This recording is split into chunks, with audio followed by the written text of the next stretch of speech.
جانور کوئی انسان لا رہا ہے، اب ہر انسان کی ایک جیسی طاقت نہیں ہوتی ہے، حیثیت نہیں ہوتی ہے، تو کچھ لوگ ہیں جو ایک جانور خریدتے ہیں اور کچھ لوگ ہیں جو حصے میں شامل ہوتے ہیں۔ دیکھیے حصے میں بھی شامل ہو سکتے ہیں، ایک جانور بھی خرید سکتے ہیں۔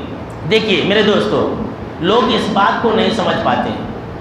حصہ بولے تو ایک آدمی، اس کے اندر پورے گھر والے شامل نہیں ہو سکتے، سن لیجیے۔ اور اگر جانور بولیں گے تو جانور کے اندر تمام کے تمام گھر والے شامل ہو سکتے ہیں۔ طریقہ ہے اس کا، ایک جانور اگر ایک آدمی کے نام سے اگر آپ ذبح کریں گے تو وہ ایک آدمی کا ہوگا، ایک جانور کے اندر، چاہے وہ بکرا ہو یا بیل ہو یا پھر بڑا جانور ہو، اونٹ ہو۔ لیکن اگر آپ ایک جانور اپنے اور اپنے گھر والوں کے طرف سے کریں گے تو پورے گھر والے اس کے اندر شامل ہو سکتے ہیں۔ حصے کے اندر ایسی بات نہیں۔ آئیے میں آپ کو ترمذی شریف کی روایت سناتا ہوں۔ عطا بن یسار رحمۃ اللہ علیہ کہتے ہیں کہ میں نے ابو ایوب انصاری رضی اللہ تعالیٰ عنہ سے پوچھا کہ آپ لوگ آپ صلی اللہ تعالیٰ علیہ وسلم کے زمانے میں قربانی کیسے کرتے تھے؟ تو انہوں نے یہ کہا کہ ہم آپ صلی اللہ تعالیٰ علیہ وسلم کے زمانے میں ایک بکری اپنے اور اپنے گھر والوں کے طرف سے کرتے تھے۔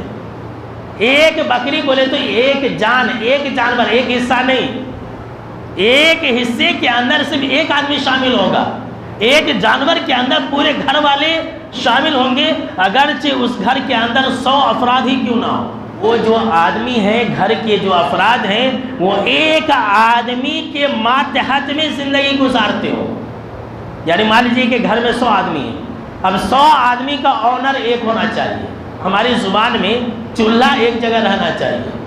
اگر چولہا ایک جگہ ہے اور سب کا آنر ایک ہی ہے تو ایک جانور جو گھر کا آنر ہے وہ اپنے نام سے جانور ذبح کرے گا۔ اگر کوئی انسان اس طرح سے جانور ذبح کرے کہ میرے اور میرے گھر والوں کے طرف سے، تو مسئلہ ختم ہے۔ اس کے اندر بچے، جوان، بوڑھے، مرد و عورت، زندہ مردہ، پورے خاندان والے شامل ہو گئے۔ اور کیا چاہیے آپ کو؟ اللہ رب العالمین اجر و ثواب دینے والا ہے۔ لیکن یاد رہے، ایک جانور پورے گھر والوں کے طرف سے ذبح کرنا ہے۔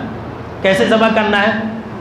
مسلم شریف کی روایت ہے، اما عائشہ رضی اللہ تعالیٰ عنہ کہتی ہیں کہ آپ صلی اللہ تعالیٰ علیہ وسلم نے جب جانور ذبح کیا تو کیا کہا؟ اللہم تقبل من محمد وآل محمد۔ تو ہم اور آپ اسی طرح سے کہنا ہے کہ اللہم تقبل من، اس کے بعد کیا؟ اپنا نام لیجئے، عبداللہ، عبد الرحمن، اس کے بعد وآل عبد الرحمن، ایسا آپ ذبح کیجیے۔ آپ یہ بھی کہہ سکتے ہیں اللہم تقبل منی ومن اہل بیتی، کہ اللہ تو اس جانور کو میرے اور میرے گھر والوں کی طرف سے قبول کر۔